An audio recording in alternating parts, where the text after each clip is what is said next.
Bets and Analysis Wednesday, March 5th. 6-1 run Central Michigan with the comeback of the year. What a second half these guys had against Ball State. And we make it 6-1, close to $15,000 profit. As a matter of fact, $15,000 in change. We started the challenge, guys, and that's changed the momentum, guys. We started it last week. $5,000 to $50,000 is the target, and the account sitting at $20,000 and change, guys. And today we're gonna grow. We're gonna make it 7-1, guys. And before I start off today's analysis and give you guys today's winner, guys, share the show, because today it's worthwhile. I'm gonna share a lot of valuable information that's gonna help you guys win and pick winners, and along with that, get my main play, which is another winner, guys. And yesterday, let's talk about it a little bit. Central Michigan, guys, the AI analyzer once again provided the statistical advantage, guys. As you guys can see right here, I picked it because of this, along with the line movements, along with the percentages, guys. And another winner thanks to the AI analyzer, which is available to everybody. And you get it 7 days for free, guys. So you guys can test it out, check it out, and see if you like it before joining the monthly subscription on it, guys. And I've left the link below. Get the 7-day free trial, learn about it, guys, before that opportunity is done with, guys. Now, before I start off today's analysis, share the show again, guys, because today is a big time winner, guys. And lastly, one point I want to make, because I saw it in the comments yesterday, guys, wait for my ticket. I talk about it all the time. Wait for my ticket. I post it on Instagram, on Telegram, on Twitter. I post them there, right? If they're not posted here, I'm going to take it later in the day, because there's line movements, right? You don't want to take a game where there's a pending injury and then the injury bites you in the butt and the line pushes where you don't want it to go. So that's why we wait closer to game time before placing our play and lock it in at that time. And Northwestern was at +4. I know I said 3.5, but I locked it in at +4 and I bought half a point, guys. And I've been doing that and it's been working great. I've been winning and we've been moving forward, guys. So just wanted to touch on that so you guys don't get confused, especially if you guys are new, guys. So with that said, let's get right to the money, guys. Let's get right to the money, guys. Couple spots left on the MLB season pass, guys. Lock that in so you get every single play through June 27th, including basketball, guys. Now let's get right to it. First game I'm going to cover, guys, is one that stands out quite a bit. And before you freak out saying, hey, man, Tennessee is the best team out there, all this good stuff, listen to this, guys. Vegas knows best. Why is the line this low? This line opened up at 3.5 in favor of Tennessee. It's gone down to 2.5. Right? If you know how Vegas works, you're looking to get 50% of the money on one side and 50% of the money on the other side, right? And they make the juice, the VIG. That's really what they're hoping for. Now, typically when money's on one side and then open at 3.5, they're going to want to push that line up to attract bettors to bet on the other team. As the odds get bigger, they are a bigger underdog and it's going to be more attractive. Now, in this case, guys, the money's all over Tennessee. It's pretty lopsided right now on the money line. You're looking at 88% of the bets and 76% of the handle, close to 90% of the bets. And on the spread, you're looking at 80% of the bets and 60% of the handle, and the line's gone down to 2.5. It's at 2.5 at the Hard Rock when it opened at 3.5, 3 being a key number. To me, that's quite telling. The line in itself was telling, and then the line movement right now has been telling. But nonetheless, we want to factor in time, and we want to see how this line moves closer to game time to make a decision. But nonetheless, a little bit telling, guys. And let's look at the head-to-head. Tennessee dominates this matchup.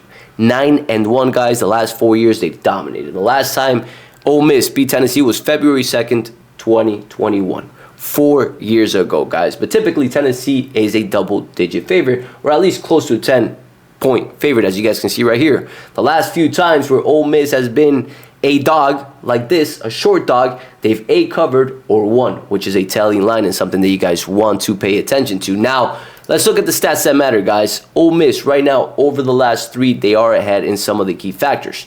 Turnovers, and along with that, generating turnovers, right, which is critical. They generate a lot of turnovers and they protect the ball really well. What they don't do well is rebound the ball, and that's what's cost them games over the last 5 and over the last 10, if we're keeping it honest, guys. Tennessee dominates in that matchup, but this is a game, guys, that it's a big game for both teams. Ole Miss needs a statement win, a quad 1 win, and they're at home. Last game of the year at home, that stadium is going to be rocking, guys. Tennessee wants to maintain their position as well, and they're going to be motivated as well to play. So rebounding comes with effort, guys, and I believe Ole Miss is going to have all the effort today. Field goal percentages, they lead, and free throw percentage along the way, they do lead as well over this Tennessee team, guys. Over this Tennessee team.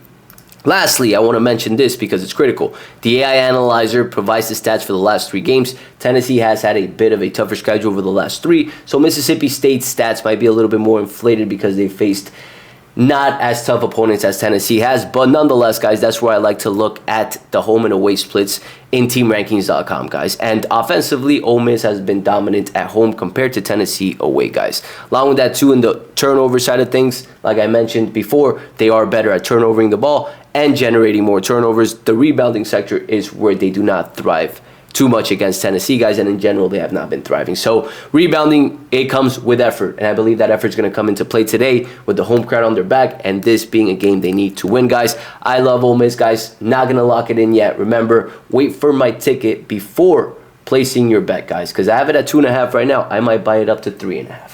I might buy it up to 3.5 or 3, depending on where the line is, guys. I like to buy it to a whole number. If it's at 2.5, I'll buy it up to 3, just like I did with Northwestern on Monday. 3.5, I'll buy it up to 4, just in case. The game's not going to end by 3.5, but it will end by 4. And Monday, it paid off because we pushed. Here in this situation, too, it's not going to end by 2.5, but it can end by 3, or it can end by 2. And I'd rather have that whole number at minus 120. So with that said, guys, Ole Miss to me is a strong play today. I will talk about a few other games here. Main one, honestly, Alabama versus Florida, guys.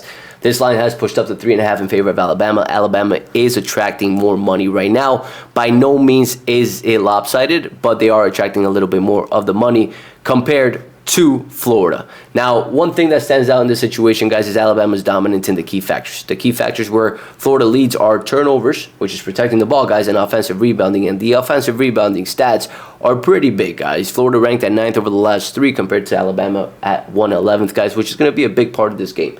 Offensive rebounding, guys. And one thing, too, with Alabama is Nelson. Nelson, a key player in their starting lineup. He provides a lot of rebounds. He's a great player, guys. He's questionable today. Without him, guys, even with him, this line's probably going to be at 4, 4.5, 3.5, depending on what happens closer to game time. But to me, that's way too many points for this Florida team. Not my favorite play of the day, but as the line moves and I see more information on it, this might be an angle that I take today, guys.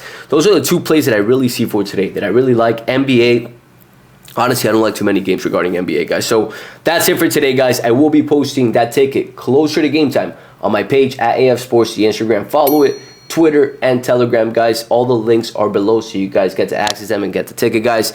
Today is officially the last day I will be doing this YouTube show, free picks wise, for the week. Next week, I'll come back, guys, Monday, and provide free picks. But if you guys want to get every play for the remainder of the week, guys, and continue on the run, on the winning team, on a team that invests, then lock in your season pass, week pass, or month pass, because the train is rolling and we're not going to stop, guys. I'm driven right now. I'm in my groove. I'm in my discipline, guys, and that's when we win long term, guys. So that's it for today, guys. Share the show, and I'll catch you guys next week.